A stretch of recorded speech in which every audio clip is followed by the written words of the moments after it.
And with the final chapter, Dobby's Reward, so ends the second installment of the Harry Potter series. And what I find interesting about this one is how alike yet not it is to the ending of the previous book. Because with the ending of Philosopher's Stone, I pointed out this need to sort of offer that one last little hook to bring us all back. And if you read Chamber of Secrets, well, obviously we came back. So we actually have some interesting parallels that we're getting between the two. Harry has a brief heart-to-heart with Dumbledore. Harry and his friends are reunited. Harry and his friends are given an ungodly amount of points and win the House Cup. Yet again. Everyone's a little sad the school year is ending, but are super excited to come back in September.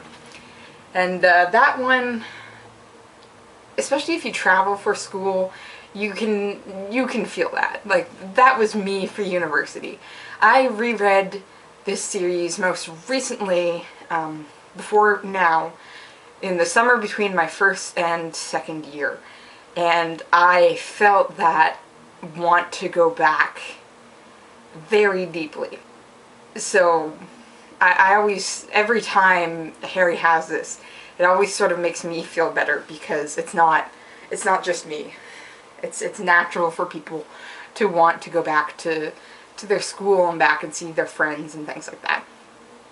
So we have, like I said, some similarities between the two. But as I was reading this one, I got this feeling of attachment to it. And at first I couldn't recognize what I was seeing in this particular ending that I didn't see in the previous ones that made me feel warm and fuzzy. That's a weird way of putting it. But it called to me. And it took me a couple of read-throughs of this chapter to actually figure it out. And what it is because this chapter, the way this book ends, feels very Arthurian to me. Okay, this is going to be the fun bit of just explaining what I mean. Okay, so Arthurian lit, of course, is literature, both classical and modern, in which King Arthur and his round table of knights is generally the focus. Now, the interesting bit about this is King Arthur is rarely the focus. This is the Morte d'Arthur by Mallory, Sir Thomas Mallory specifically, and this book, by its title, The Death of Arthur, really should have Arthur as the focus. And for the first little bit and the last little bit, it does. But the majority of the stuff in the middle, no. Because what happens in Arthurian tales is generally the focus is actually on the knights. So Arthur will show up in the beginning, he'll show up in the end, and the middle focus will be on the knights. And in that way, he sort of reminds me a lot like Dumbledore. Because Dumbledore shows up a little bit at the start, he shows up more predominantly at the end. So, in my head now, I've got this whole argument whether Dumbledore is Merlin or King Arthur. Which is, of course, interesting because within this world, historically, Merlin and King Arthur are a historical point. Like, the wizards and witches refer to Merlin. I think they also refer to Morgan Le Fay. So it's pretty cool to see that history there. But when I say King Arthur isn't the focus then, you'd think, well then, Harry Potter isn't Arthurian in that way because the title character is the main focus. It is about Harry Potter. But what I find interesting here is the ending of this book is Arthurian. How this book ends is how every quest ends, particularly in the Morte d'Arthur. But you'll see it in other versions and other authors as well. Because there is a specific formula, and again, you can always play with formulas, but there's a general formula for how a quest ends in Arthurian novels. And J.K. Rowling is hitting those points in this final chapter. We are finishing a quest here. And it makes me happy. Okay. I'm gonna go by my notes because I really want to make sure I hit all these points, and I want to make sure I hit them in order. Okay. So here's how the order of events generally occurs. So the knight goes on this big adventure. Whee! Lots of fun things happen. He's usually away from the court, which is a little weird on this one because Hogwarts is where it's happening, but he's outside the normal space, as in he's in the Chamber of Secrets, so he's not fully in Hogwarts, but a lot of this adventure. But the knight, Harry, goes on this epic quest, with or without companions. He starts with companions, he does some of the quest by himself, he gets some additional companions, and then they all finish together. The main knight of the quest, so again Harry, arrives before the king, whom he serves. Who we're calling Dumbledore in this case. And I'm not saying Harry serves Dumbledore, though that will become a weird little thing, particularly in the final book. So we'll have to address that at some point. But basically Dumbledore is the leader. He's the headmaster of the school. So in this setup, he is what would be considered a king in a monarchy. So Harry finds Dumbledore. Yay. The knight, Harry, must recount all of his exploits, including his mistakes and faults, alongside his triumphs. So what we get is the knight shows up and King Arthur says, "Tell me of your adventures." Sometimes this is prompted by other people as well. Merlin prompts people, Guinevere can prompt people. It's the higher-ups in the court who are like, "Tell me of your adventures." And so the knight must do this, but they must do it completely honestly. Like, they can't be like, "Yeah, nothing happened until I got to the castle," when in truth they, like, killed 3 people they shouldn't have killed. Which can happen.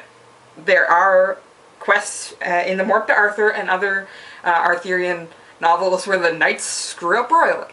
So this isn't an odd thing. So Harry actually has to come in and recount everything that's happened. This includes all his rule breaking and the secrets he's been keeping. This is actually the first time he admits to Dumbledore that he was hearing voices. Which Dumbledore sort of knew Harry was keeping something from him earlier, and Harry still lied. So Harry's now admitting that he lied to Dumbledore, and he's telling the full truth. He and Ron had to admit that they snuck out of the school and almost got eaten by gigantic spiders. He also has to admit Ginny's role in things. Now in this, Dumbledore makes it easy for him, because Dumbledore, like a good king and like a good leader, is willing to recognize when someone has been victimized and is not the culprit purely on their own. Like, he's looking at Ginny going, "I don't know why an 11-year-old would just snap and suddenly release a gigantic snake on the school." And so Harry's just like, "Diary! Ugh, Tom Riddle! Ugh! And I stabbed it with a fang! Ugh!" Like, Harry's got to admit all of this. And everybody else also has to admit their involvement. And this is sort of the interesting bit, because the main knight has to tell his story, and then everybody who assisted, or was assisted by, or was defeated, has to then come forward and tell their stories. Because basically what happens in the Arthurian stories is a knight will beat a knight, and then we'll show them mercy, particularly if the knight asks for it, and then we'll say, "Okay, you need to go to King Arthur's court and submit to him, and tell him I sent you." In Lancelot's case, it's go submit to Queen Guinevere. And the knight has to do that, but it always seems that literally they wait until the main knight shows up and tells his story, and then they'll pop up like, "I can verify, I was defeated, I've come to submit to you," and it's just like, You started this journey back a long time before I did. Okay, but all of these defeated or assisted or assisting people have to then come up and account for their own actions and account for the knight's actions. They're the ones that actually verify in front of the entire court their side of the story. So Ginny actually must fully admit that she was possessed and wrote in Tom Riddle's journal when she knew she shouldn't. Because her parents are also there in that scene, so she has to fully admit to them, like, they taught her not to trust anything where she can't see where its brain is, and she did it anyway. She has to admit to that. Ron has to attest to Lockhart's memory charm and whatnot, especially since his wand is at fault. We then get Mr. Malfoy, who is confronted with his bullying of the governors and the fact that he put the diary into Ginny's book. Those ones, he's not admitting it, but he also hasn't directly been defeated or assisted by this. But they're still saying, we know you're involved, we can't prove it, but we're watching you. And then Dobby's got to admit to trying to give Harry recognizably pretty bad hints. But Dobby also has to admit his role in all of this, particularly once he's freed and can admit his role in all of this in front of Mr. Malfoy. And beat up Malfoy, which is poetic justice. So everyone here has actually got to go through this is my side of the story thing. This allows closure for everyone involved, because there's no secrets that they're carrying anymore. Everything is out on the table. All their triumphs and achievements, all their faults, all their mistakes, everything is out on the table. And the particular thing that makes this like super Arthurian is it's not left there. Everyone doesn't just show their cards and be like, well, cool, let's go to the feast. Because what actually happens from here is all of these choices must then be addressed. Maybe not once at a time individually, unless a serious mistake is made, and that will get addressed individually. But the quest itself and everything learned and gained from it must have a consequence. It can be a good consequence, it can be a bad consequence, again depending on triumphs versus mistakes and how big the mistakes were and things like that.